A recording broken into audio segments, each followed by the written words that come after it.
Scott, going to go to you first and have a look at this weekend's fixtures. Where would your money be going?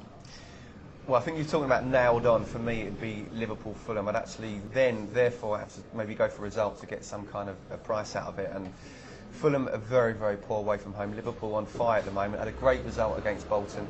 Everyone thought they might have tripped up. They didn't. And I can see them coming out 3-0 winners.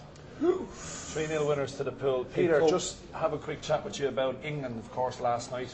A very young team, inexperienced side, but they seemed to play with no fear at all last night. Pity for Scott Carson as an ex-goalkeeper yourself, making a howler like that. Yeah, I felt sorry for him because obviously, you know, when a ball's coming into an area like that, the goalkeeper's got to take charge.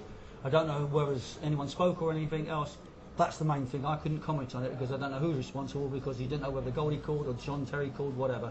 But it was a bad mistake. But at the end of the day, we've got the win, and it was fantastic. It's lovely to see the commitment from all the players, and to win in Germany is a big achievement. And as a former goalkeeper yourself, you must be absolutely delighted with the form of Petr Cech once again this year for Chelsea. Without doubt, he without doubt is the best in the league, and you know, he has been for years. And as I say, along with Shea Given, who they are meeting one another tomorrow, they're the best too. So I'm looking forward to the Chelsea game against Newcastle with two goalkeepers to look at. And if we go on to that game, how do you see that game developing tomorrow? I know Chelsea haven't been so good at home. You know, their record away is unsurpassable. But I think they'll win this, and I think they'll win it comfortably 3-0. 3-0 to Chelsea. On to you, Ron. Quick word about your England captain, John Terry, of course, Chelsea captain. You must be delighted that one of the old-style centre-backs is really at the forefront of his game too. Well, I think John's a tremendous inspiration as a captain. I think he's a wholehearted player. Most probably plays when other people cry off. And I think he's a tremendous player, and he's a big asset to Chelsea Football Club. Maybe he hasn't scored so many goals this season as what he did the previous season, but it's his leadership that I think is second to none. Yeah, I mean, he always came up with a couple of goals. Has he been? He's obviously been pointed out by opposition managers to keep an eye on Terry, especially at set pieces. Well, as I say, I think he's only scored a couple of goals for Chelsea, if that, this season. But you know, he's a big lad, attacks the ball, and I think maybe some of the opposition have, you know, maybe pulled him and shoved him, which normally goes on, which never happened, only when Tony Gale was playing.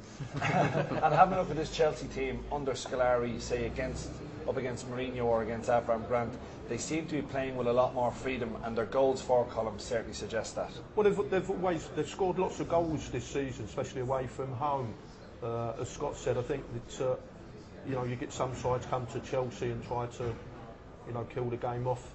But I think with Anelka's on fire at the moment, scoring goals left, right, and centre, I think it's exciting times for the football club. And if I can ask you, Ron, just on the games this weekend, do you see anything that stands out for you?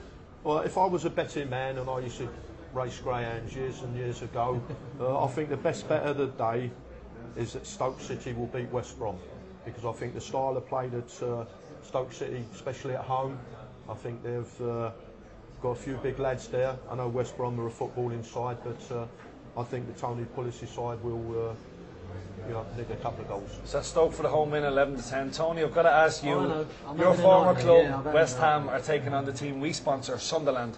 Now, I think this is certainly a home banker. What's your views on the game? I think you're talking out of your backside. Okay. Why, Tony? As per normal. Why, Tony? Now, I fancy West Ham away because at home they do struggle. For the simple reason, Chelsea struggle at home as well, because teams get plenty behind the ball. But the way that Franco wants to play is like Chelsea. The 4-3-3 will suit them better away from home.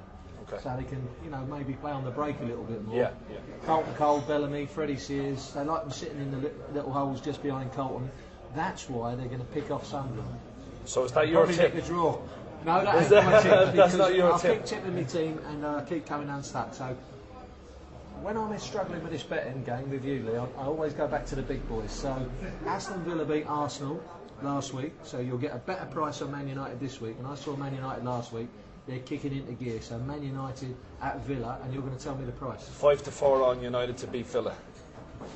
Load up, mate. That's Tony Gale's bank. Well, I'm going to go. Fill your wheelbarrow up and get on. Me and myself personally, I'm going to go with Sunderland at home to beat West Ham. They will do it.